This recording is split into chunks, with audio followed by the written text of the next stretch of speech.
Right, it is Sunday morning, around about 10 o'clock, hazy sunshine. It's supposed to be quite warm, not as warm as originally expected.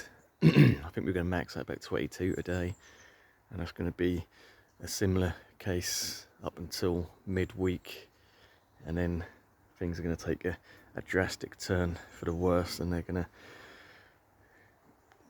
I think the app on my phone, weather app, is saying sort of Thursday is going to be 12 degrees and sort of more similar to what you'd expect for October sort of temperatures. But I don't know, things change, we'll see. So I'm going to do an update, ironically not on this, but I thought I'd just do a quick look at some of these begonia grandis flowers, because they're looking quite nice at the moment. They're starting to naturalise around this bootia here. I'm getting some, I think next year I'll probably fill out that area around the bootia. They tend to drop little nodules and multiply pretty quick, so it's not a plant you need to buy multiples of, because they will just pop up everywhere. Right, so yeah, nice bit of nice little bit of pink anyway. Right, fuchsia's still looking quite nice, still in full flower,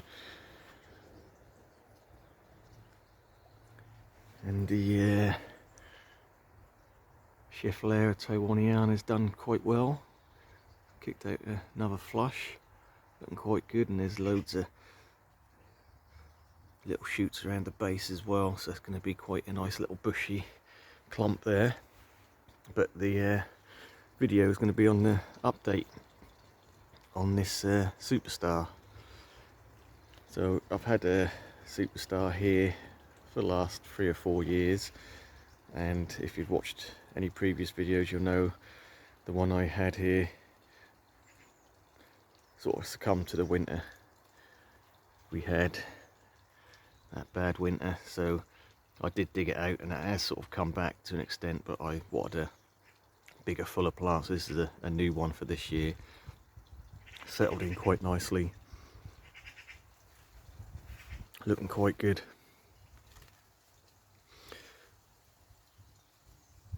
So yeah, I mean, the update is it's alive and kicking, it's doing well.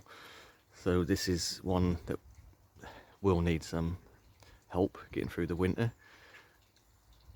Like I say, the one I had there previously survived 2 winters. The first winter I did have it just a sort of top shelter, covered it, and that was fine. Second winter I done nothing with it, got a little bit of damage, but survived, and then last winter pretty much dead. So yes, it's going to need a bit of help, a little bit of protection. So I'm still trying to make up my mind which direction to go in on that, whether I just do a sort of a clear panel over the top of it on legs, just to give it that overhead protection to keep the frosts off it a bit, or whether to leave it open and just wrap it with fleece on the colder nights. But the downside to that is you've got to be pretty on the ball when it comes to, and pretty diligent, you know, keep an eye on the weather if you're going to get a frost.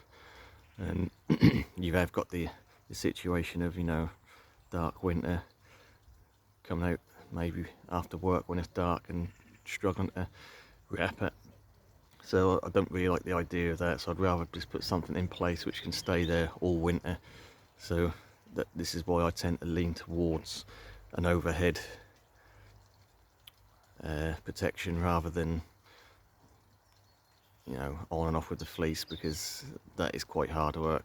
Whereas if I just get some stakes and put a clear panel over the top of it, that's job done for the winter, and ain't really got to worry about it. So I think that's probably the direction I'm going to go in with this particular plant, and that'll be the same with some of the more tender palms we've got. So again, with this we've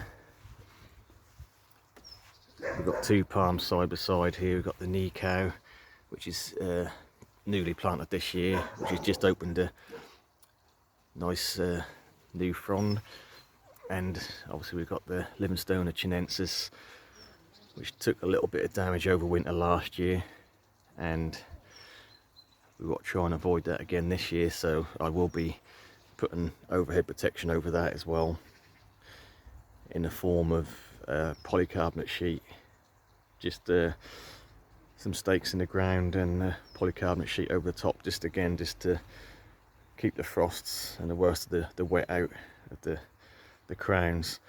But yeah, so going back to the Superstar, which the video was supposed to be about, and I've sort of got waylaid again. Yeah, so these are tough plants, but if they get frosted, they take damage, so they'll take the cold, but if they can be kept a little bit drier, they'll be okay.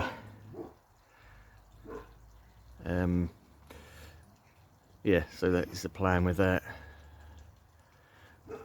But yeah, I can't really fault this. It's done well. It's been pushing out new growth steadily, looking good, albeit sort of a bit congested with the Trachycarpus behind and to the side, but that will come a point where these leaves will sort of give that nice fountain effect of the burgundy foliage. And yeah, just again, one of my favourite cordylines, along with the Emerald Star, which I'll be doing an update on them as well. Well, I'll tell you what I'll do. I've got an Emerald Star in the back garden and one in the front garden.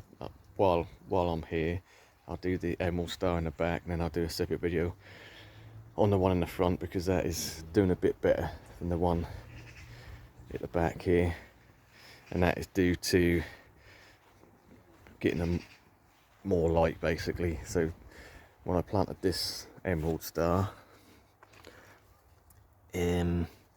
it was in full sun, but because that was early in the season and we didn't have the bananas and the tetrapanics in full growth, that's getting full sun. That looked a bit sort of, as it always does in sort of spring, looking a bit empty in this area. But as we can see now, it's not empty. But regardless of that, the Emerald Star here is doing rather well, considering. So when I did plant both these Emerald Stars out, say this one and the front, which I'll be doing a separate video on, you tend to get some of the older fronds, they do sort of yellow and brown out. Just that transition from being in a pot and, you know, different conditions, they don't react well. But yeah, so as they sort of browned, I cut the older fronds off, and as we can see, a fair bit of new growth on that, and yeah, in a year or two that'll look quite nice.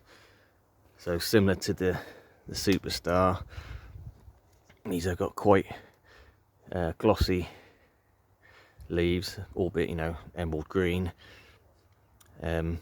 wide, sort of thicker, more rubbery leaves compared to your standard sort of cordylines.